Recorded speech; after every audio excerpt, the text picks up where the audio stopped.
Has been absolutely horrifying, Minar, as someone who has covered the conflict for over a decade, to see the genocidal bloodlust, I think, and to kind of harken back to the days just after 9/11, where you see this incitement, this genocidal incitement and bloodlust take root. And it makes me feel like we've learned nothing from the Iraq War, the complicity of the corporate media selling the lies that brought us into the Iraq War, which was the gravest atrocity in the modern era. And I would argue that this is similar, and we'll see where this goes. But it's the same thing.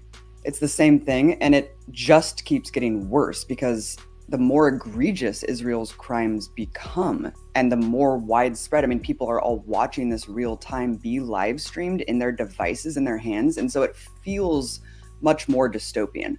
Because during the Iraq War, of course, we all knew what was going on, but it really took something like WikiLeaks to expose how civilians were dying in mass. And, you look back at eras like Vietnam and Korea, and we kind of take stock looking at real history and unpacking, what really happened in these horrific, heinous war crimes.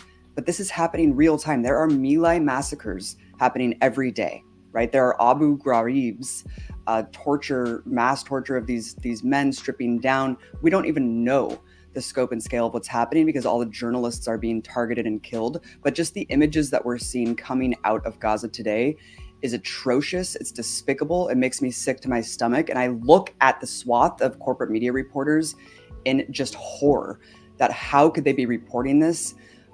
And how could they not be reporting what is actually going on? How could they not be calling out the complicity of their colleagues when the other colleagues that all should be like a journalist family, that we all have each other's backs, and they are getting targeted with targeted assassinations on the ground in Gaza by the dozens? I think, you just released a great video yesterday that the number is over 80.